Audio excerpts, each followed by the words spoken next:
তোমার নামটা কি বলো? মান্নাত সুলতান। আচ্ছা, মেয়েটির নাম মান্নাত সুলতানা, ক্লাস 3-তে পড়ে। ওকে আজকে class teacher happy sir okay lesson 7-এর একটি লেসন পড়া দিয়েছে, আর সেই লেসন থেকে আমি একটি প্যারাগ্রাফ কপি করেছি, দিয়ে বোর্ডে লিখেছি। সেই পড়াটি ওকে কিছুক্ষণ পড়ালাম, এবং কিভাবে পড়ালাম, কতটা পড়তে পারছে সেটাই আমরা চেক করব, দেখব। তারপরে আমি ওকে ডিটেলসে বলে দেবো। ওকে, শুরু করো। Once upon a time, a peacock lived in a forest. Being a lake, he was poor. He used, Used sorry extremely sorry, he was proud proud of his beauty. Every day he used to go to lake. There he looked at his own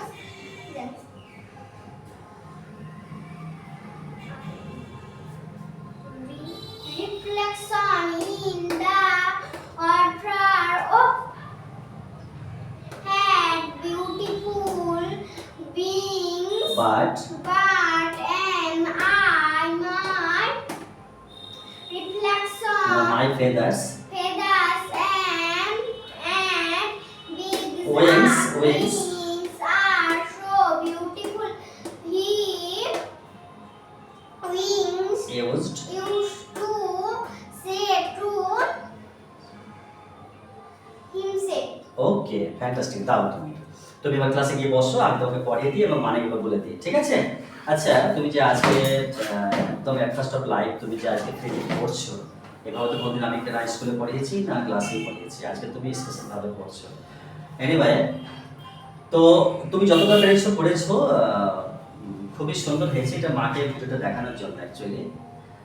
তো এখন আমি যে জিজ্ঞেস করবো, তুমি যে reading অনেকটা fluently পড়েছো, তো আমি যেগুলো করাইনি সেগুলো কি তোমার কাছে কতটা করানো সম্ভব? আচ্ছা বলো তো, ওয়ান্স আপন এ টাইম কথাটা কি মানে হবে? তুমি কি বাংলা ট্রান্সলেশন অনুবাদ পারবে?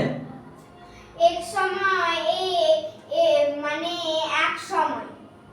মানে এক সময়। তাহলে এ পিকক মানে কি হবে? এক সময় একটি ময়ূর। তারপরে তোমার লিভড ইন এ ফরেস্ট।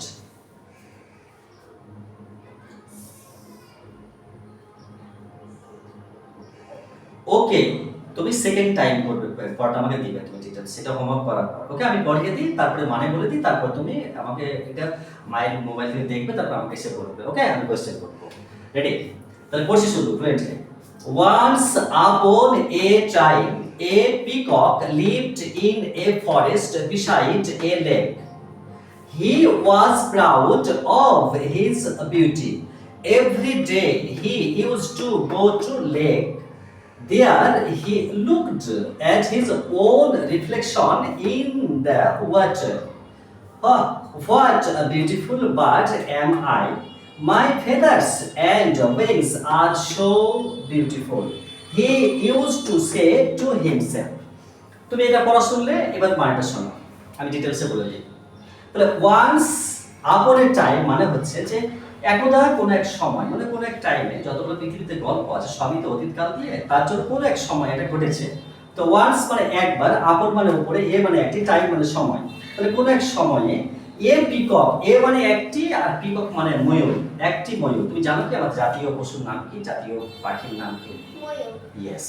তো তাহলে দেখো, লিভড ইন এ ফরেস্ট মানে বনে বাস করতো, মানে থাকতো। লিভড মানে বাস করতো, ভিটু এটা, আর ইন মানে মধ্যে, এ মানে একটি, ফরেস্ট মানে বন, মানে একটি বনে বাস করতো, এটা ভিটু কিন্তু। ওকে, দেখো এটি যোগ করা হয়েছে।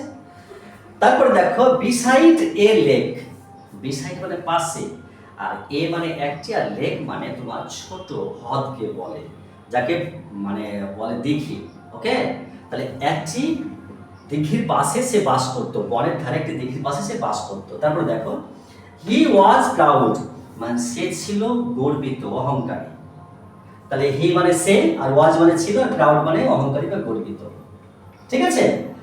of of of of নয়, of his beauty, তাহলে মানে মানে এর হিজ মানে তাহার, আর বিউটি মানে সৌন্দর্য, তাহার সৌন্দর্যের জন্য সে খুব তোমার অহংকারী ছিল, গর্বিত ছিল। দেখো এভরিডে, এভরিডে মানে রোজ, প্রতিদিন, প্রতিদিন হি use to go to lake, মানে হি ইউজ টু, মানে এখানে তোমার একটা কথা, তুমি যেটা আজকে লাগবে সেটা তুমি জানো, কিন্তু আগামীতে লাগবে সেটাও আমি কয়েকটা কথাগুলো বলি। এই কথা যেমন তুমি আজকে এখন বুঝবে আর টেন্স না জানলে, এই যে ইউজ টু কথাটা, এটা তোমার মডেল অক্সিলারি ভার্ব, মানে ভার্ব দুই প্রকার আছে, প্রাইমারি এবং মডেল। তো তোমার এই অক্সিলারি ভার্বকে তোমার দুভাগে ভাগ করা হয়, এখানে দেওয়া আছে, তুমি এটা বুঝবে না এখন। তাহলে everyday he use to go to lake, মানে প্রতিদিন সে ওই মানে দিঘিতে যেত। তাহলে এভরিডে মানে রোজ, আর হি মানে সে, আর ইউজ টু মানে ব্যবহার করতো, মানে পুরোনো দিনের কোনো নিয়মিত অভ্যাস, অতীতকালের কোনো নিয়মিত অভ্যাস যার কোনো অস্তিত্ব এখন নেই, সেই ক্ষেত্রে এই ইউজ টু ব্যবহার করা হয়। আর গো মানে যাওয়া, টু মানে প্রতি, লেক মানে হ্রদ বা দিঘিকে বলে। তাহলে সে প্রতিদিন ওই হ্রদে বা দিঘিতে যেত। তারপর দেখো দেয়ার হি লুকড, সেখানে সে দেখতো। এখানে দেয়ার বলতে গেলে কিন্তু এখানে কিন্তু দেয়ার মানে সেখানে, এই কথাটা বলা যাবে না, কারণ এখানে ইন্ট্রোডাক্টর হিসাবে দেয়ারকে ব্যবহার করা হয়, মানে বাক্য সূচনার ক্ষেত্রে এটা বাক্য এই দেয়ারকে ব্যবহার করা হয়। কিন্তু পার্ট অফ স্পিচের ভাষায় এটাকে দেয়ার তোমার এটাকে বলা হয় অ্যাডভার্ব অফ প্লেস বলা হয়। তো দেয়ার মানে সেখানে, হি মানে সে, লুকড মানে দেখলো, মানে সেখানে সে দেখতে পেলো, অ্যাট মানে তে, আর হিজ মানে তাহার, আর ওন মানে নিজস্ব মানে নিজের, দেখতে পেলো, সেখানে সে দেখতে পেলো নিজের রিফ্লেকশন। রিফ্লেকশন মানে হচ্ছে প্রতিবিম্ব। তুমি কি জানো রিফ্লেকশন কাকে বলে? নিজের শরীরকে, নিজের ছায়াটাকে বলে। তুমি যে লাইটটা জ্বলছে না, এই ছায়াটা রাতে জ্বলবে, তাকে একটা রিফ্লেকশন বলে। ওকে, তাহলে সেখানে তার রিফ্লেকশনটা দেখতে পেলো। তারপর তোমার দেখো ইন দ্য ওয়াটার মানে জলের মধ্যে, ইন মানে মধ্যে বা ভেতরে, আর দা মানে টিটার খানাখানি, এটা ডেফিনিট আর্টিকেল, আর ওয়াটার মানে কি তুমি জানো? জল। জল। তোমাদের তো জলের মানে কি কারখানা কি আছে তোমাদের, হ্যাঁ, জল সাপ্লাই করে। ওকে, তারপর দেখো বলছে যে what beautiful bird am I, তো বলছে কি আশ্চর্য, কত সুন্দর, মানে কি সুন্দর পাখি আমি। ওকে, মাই ফেদার্স অ্যাট উইংস, মানে মাই মানে আমার, ফেদার্স মানে দেখো, এই ফেদার্স মানে হচ্ছে পালকগুলি, এখানে এস যোগ করে প্লুরাল করা হয় সিঙ্গুলার থেকে। তাহলে আমার পালকগুলি, অ্যান্ড মানে এবং, আর মানে তুমি আর আরিফা, যে বললাম না তুমি আর আরিফা, সেরকম আমরা অ্যান্ডটাকে এবং বলি, কিন্তু আর কথাটা বলি আমরা। তাহলে মাই ফেদার্স অ্যান্ড উইংস, আমার পালকগুলি এবং ডানাগুলি, আর মানে হয় শো মানে অত, শো মানে অত, শো মানে সুতরাং, শো মানে তাই, শো মানে জন্ম, শো মানে অতএব, অনেক মানে হয় বিউটিফুল। তো বলছে আমার পালকগুলো এবং ডানাগুলো এত সুন্দর। ওদিকে দেখো হি use to say to himself, তাহলে হি ইউজ টু সে মানে সে বলতো, সে বলতো, টু হিমসেলফ, হিমসেলফ মানে তিনি স্বয়ং। ওকে, এটা প্রোনাউনের একটি ক্লাসিফিকেশন, এটা এমফ্যাটিক বা রেসিপ্রোকাল থেকে এসেছে। তো তোমার সে নিজেকে বলতো যে আমার পালকগুলো এবং ডানাগুলো কত সুন্দর। আমি একবার রিডিং করা শেষ করি। দেখো once upon a time a peacock lived in a forest beside a lake. He was proud of his beauty. Every day he used to go to lake. There he looked at his own reflection in the water.